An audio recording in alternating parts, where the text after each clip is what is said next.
Le projet Demos, initié par Cap Excellence, hein, on l'a su avec la Cité Philharmonie de Paris en 2017, hein, fin 2017, est un projet généreux d'initiation à la pratique orchestrale, hein, d'instruments de musique classique, percussion, instruments à vent, instruments à cordes, et j'en passe, même à la pratique de la danse aussi, du chant choral, etc., d'enfants, généralement de 7 à 12 ans, issus pour une centaine à peu près d'entre eux des quartiers défavorisés, notamment de la politique de la ville, aussi bien aux Abîmes, à Pointe-à-Pitre, qu'au niveau de Bémao. Ce sont des enfants généralement qui sont éloignés des centres d'apprentissage, hein, des centres culturels ou d'apprentissage de ces instruments de musique ou de la danse, etc. Et donc, autant de raisons pour participer quelque part à la démocratisation, hein, de l'apprentissage musical orchestral, hein, puisque ces enfants ont déjà eu l'occasion, après une période où on leur a remis tout d'abord en mairie, après Tapis, Abîme notamment, les instruments de musique. Ensuite, ils ont une période de stage, ensuite de formation. Et récemment, au mois de juillet, ils ont eu l'occasion de faire 2 orchestres juniors, hein, 2 prestations au lycée Carnot, à Pointe-à-Pitre, et à l'école de carénage aux Abîmes, avec les parents, avec des spectateurs. Et tout le monde était enthousiaste de voir ces enfants accompagnés d'une dizaine d'enseignants dans les disciplines que j'ai évoquées, avec un chef d'orchestre émérite, hein, qui les a conduits, et donc faire de belles prestations en si peu de temps.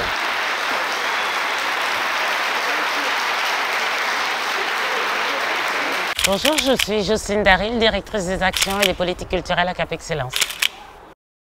Dans la mesure où le projet a associé les 3 villes membres de la communauté d'agglomération, il a semblé important de s'appuyer sur les villes qui ont cette connaissance du terrain pour pouvoir sélectionner les familles et au-delà les enfants.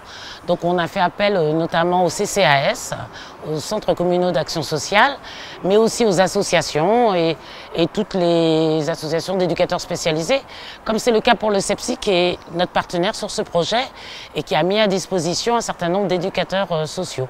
Je suis Rodriguez Sequier, éducateur spécialisé au CEPSI, service des équipes de prévention spécialisée et d'insertion. Alors, durant ce projet, notre rôle, nous sommes des référents sociaux. Le rôle du référent social, c'est de pouvoir accompagner les intervenants sur le projet, mais surtout en nous intervenant dans l'encadrement des enfants, durant le cours, mais aussi après. Nous faisons l'interface entre les jeunes, mais aussi avec les parents. Puisque nous intervenons, la plupart des jeunes, ce sont des jeunes où nous intervenons sur les quartiers. Mais ces jeunes-là, nous les avons intégrés à ce projet, ils sont intégrés à ce projet, mais ils connaissent parfois quelques difficultés. Et ces difficultés, notre rôle ici, c'est de pouvoir les accompagner, faire face, pouvoir expliquer aux parents, mais aussi expliquer aux jeunes pourquoi le projet, en quel sens on va faire le projet. Le volet social permet à des enfants issus de par leur territoire, leur quartier, le niveau social de leurs parents, de territoires très défavorisés, Loricis, Boissard, les quartiers Fontricher, Choubémao, leur permet, et d'autres, hein, d'accéder à une pratique musicale, son enseignement qu'autrement ils n'auraient jamais même aperçu, ni écouté, ni même encore moins utilisé, pratiqué. Donc c'est louable. Et on voit tout de suite les changements qui s'opèrent très rapidement, y compris les parents, qui ont d'ailleurs participé par quelques prestations chorales aux côtés de leurs enfants à la dernière démonstration qu'ils ont fait, aussi bien à Pointe-à-Pitre qu'aux Abîmes. Bonjour, je suis Gérard Gros, Dans le projet de Demos, je suis intervenant en clarinette et également membre du pôle pédagogique sur le projet. Alors, je m'occupe donc des clarinettes. Alors, un des temps forts a été évidemment celui de la remise des instruments, où les enfants ont pris connaissance de leur instrument, ont touché, ont exploré d'abord l'instrument, découvert pour la plupart, pour tous d'ailleurs. Et puis, sur les premiers exercices d'émission de son, ça a été un temps extrêmement fort pour eux et pour moi aussi. Bonjour, je m'appelle Laïna, j'ai 9 ans, je suis dans la commune Pointe-à-Pitre et je fais du violon. Je suis heureuse, mais j'étais hâte pour commencer à comment faire le violon. Quand Bruno m'a appris à faire le violon, j'étais contente.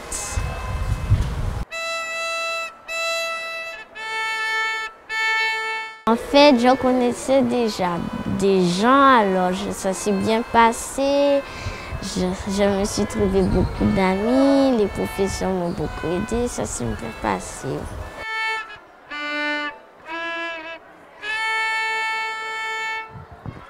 Bonjour, je m'appelle John, j'ai 10 ans et demi, j'habite à Boissard et je joue du trombone.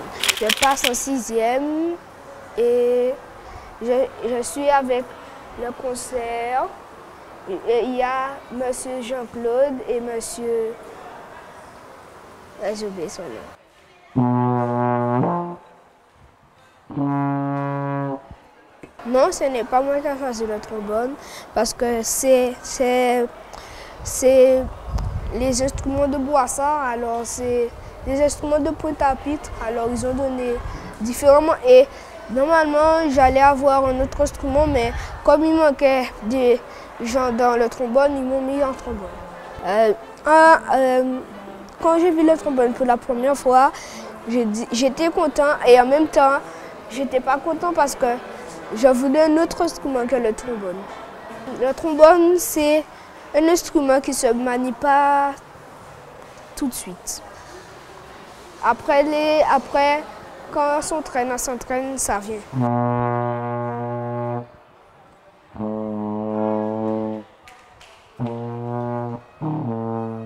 Bonjour, je m'appelle Gabrielle, j'habite Vémao, j'ai 10 ans et je joue de la flûte traversière. La première fois que j'ai eu mon instrument, j'étais très heureuse. Ça m'a fait très plaisir. C'est vraiment l'instrument que j'avais envie d'avoir. Les premières séances étaient très bien. Je me suis bien investie dans ce que je faisais, donc ça s'est passé très bien.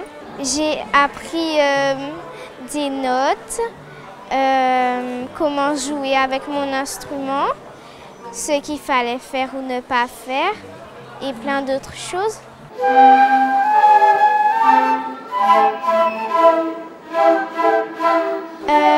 Je joue à la maison et souvent dans les cours. Et tes parents, ils en pensent quoi quand tu joues à la maison?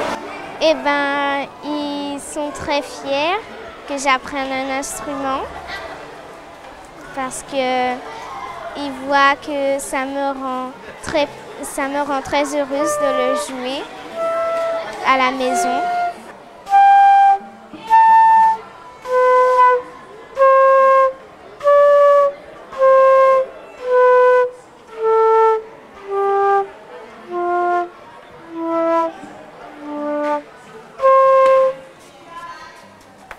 Bonjour, je m'appelle Naomi, j'ai 10 ans, j'habite aux Abîmes, je joue du violoncelle.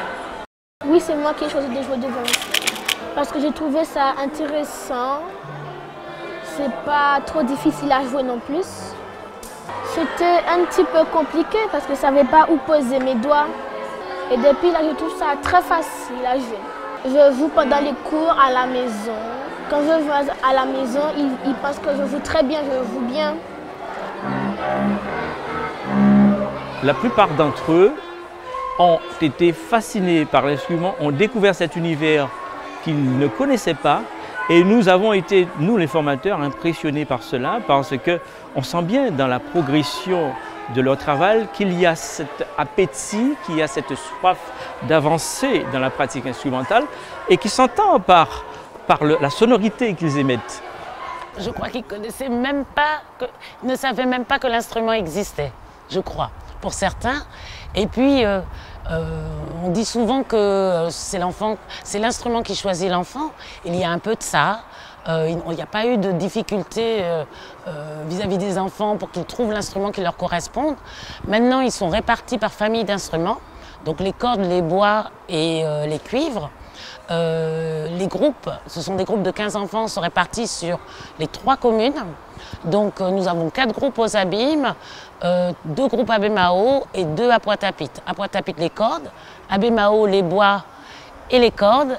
Et aux Abîmes, l'ensemble des familles d'instruments. Avec Claude, intervenant percussion dans l'équipe Demos. J'interviens en tant que percussionniste sur tous les ateliers pour faire travailler le rythme à tout le monde. Parce que quand il y a 105 gamins, il faut vraiment qu'ils aient à peu près le même sens du rythme. Donc c'est mon rôle dans ces ateliers, c'est de passer voir tout le monde et de donner à tout le monde la même base rythmique.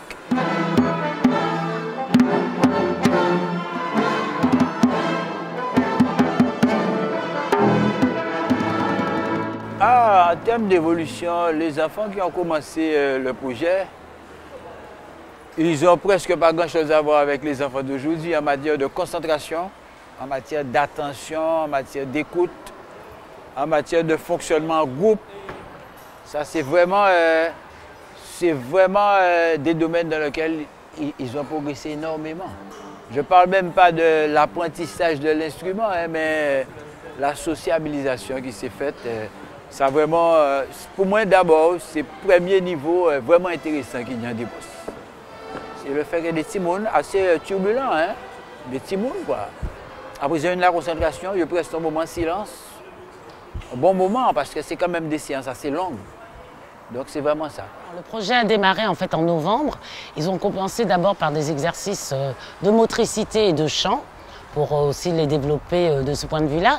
Et puis, à partir de février, donc ça fait très peu de temps que ces enfants manient l'instrument et encore plus de manière en classe d'ensemble, donc de manière orchestrale, les enfants ont commencé depuis 4 mois. Donc ils emportent l'instrument leur est confié, ils en ont la garde et ça se passe très bien, pour dire la vérité.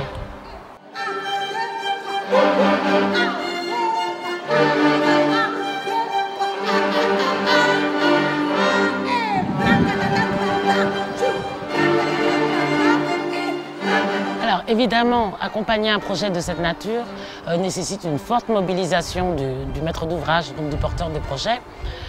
Heureusement, nous sommes aidés par les villes membres, mais c'est une énorme organisation. Ce sont, nous n'avons pas de lieu adapté pour le jeu classique et écouter de la musique classique, ça viendra sûrement. Et donc, il faut complètement configurer des espaces publics pour pouvoir jouer sous un format concert.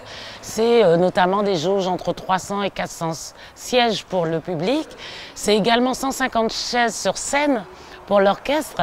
On imagine mal ces enfants jouant debout, donc voilà.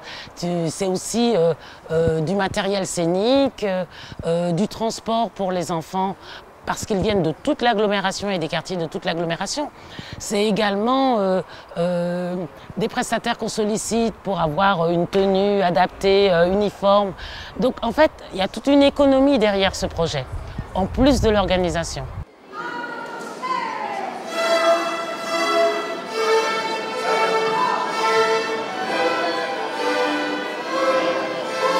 La Philharmonie de Paris est bien évidemment notre partenaire, puisque ce sont eux qui sont à l'initiative de ce projet depuis 2010. 25 orchestres ont déjà été créés, en même temps que la Guadeloupe, donc nous sommes le 30e orchestre. 5 autres orchestres se sont créés un peu ailleurs sur le territoire national.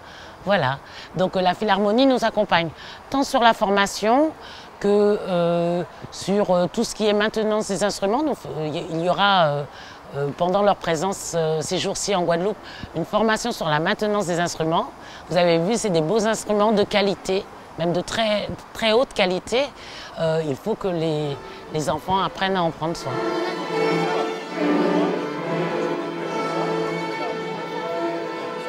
Il y a un aspect très fort. D'ailleurs, on dit, quand on dit démos orchestral, oui, mais à vocation sociale. C'est ça que signifie le sigle. En fait, ces enfants, déjà la pratique collective permet de développer ce sens de l'écoute de l'autre. Il faut comprendre que dans un orchestre philharmonique, l'enfant qui joue des cordes ne fait pas la même mélodie, ne joue pas les mêmes notes que l'enfant qui joue de la flûte, des bois ou des cuivres. Parce que chaque famille d'instruments a sa propre mélodie et c'est cet ensemble qui crée l'harmonie, comme on dit. Ah ouais. Là, il y a pas mal qui... Vous savez, des fois, on dit rencontre qui a changé via, hein. Alors, c'est que là, il y a des petits monde que l'instrument là entre à Kazayo et ça a changé via la famille à eux-mêmes, pas seulement eux. Parce que le fait d'amener la musique à la maison, mais la musique de manière structurée, et de manière avec des ateliers réguliers. Donc, il y a un suivi qui est obligatoire chez tous les enfants. Donc, vraiment, ça a fait que, en dehors, comme on va dire, en dehors de l'apprentissage, même de la musique, en via ces petits-là, ça son éclair, une lumière qui vit. Alors, on est chacun surpris, notamment sur le secteur où j'interviens, où je suis sur la section cuivre. Eh bien, on constate on a travaillé sur la mémoire, ils ont une très bonne mémoire, ça a demandé quelque chose, ça a valorisé, ça les valorise parce que du fait que ça se passe sur le site, ça se passe dans les écoles, mais d'autres camarades qui les voient, je dis, mais qu'est-ce que vous faites là? Ça suscite la curiosité.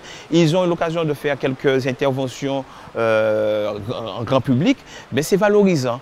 Et on voit, puisque lorsqu'on a commencé, c'était un peu brouillon, un peu indiscipliné, ça discutait, ça échangeait, il a fallu mettre un cadre, les enseignants ainsi que nous-mêmes, et maintenant ils ont l'autonomie et prennent plaisir, et c'est ça qui est important dans ce projet, c'est qu'ils pourront prendre plaisir dans cet apprentissage, parce que ce style musical est éloigné de leur, est complètement éloigné pour beaucoup de leur environnement, et c'est une aventure, c'est une très belle aventure, et ils s'intègrent puisqu'en même temps on essaie d'introduire un peu de notre chez nous, garder un petit côté traditionnel, et tout en gardant l'essence de ce projet qui est de la musique classique. Nous avons développé un programme qui s'appelle Autour de Demos et qui concerne les familles, les enfants de l'orchestre et puis les frères, sœurs, voisins, et qui leur permet d'être dans des sorties éducatives, créatives. Donc il y a tout un programme qui va se développer là pendant les grandes vacances sous forme de journée, demi-journée, voire même 2 jours, où ils seront ensemble, soit par ville, soit l'ensemble de l'orchestre. On leur proposera différentes activités qui vont aller de la création d'un clip à la création d'une œuvre collective art plastique. Ils vont faire aussi du canoë-kayak. La culture n'est pas une exclusive, donc voilà. L'idée, c'est de les ouvrir sur l'extérieur. L'année prochaine, donc, on vérifiera leur niveau d'évolution et ça dure 3 ans. Et ensuite, ils pourront emprunter des voies diverses, pourquoi pas, dans la pratique professionnelle de l'enseignement ou de l'exposition, de la diffusion de ces pratiques culturelles, orchestrales, musicales. Donc on remercie évidemment le conseil régional, le conseil général, l'État à travers la direction de l'action culturelle, la DAC, évidemment nous-mêmes Cap Excellence à l'origine de ce généreux projet, les 3 mairies évidemment de Baie-Mahault, de Pointe-à-Pitre et des amis qui ont été très partie prenante dans cette affaire-là, pour cette belle initiative dont nous nous enorgueillissons. Car nous participons ainsi à la mise en activité saine, louable et peut-être profitable demain dans le parcours de vie, le parcours professionnel d'enfants de milieux généralement défavorisés.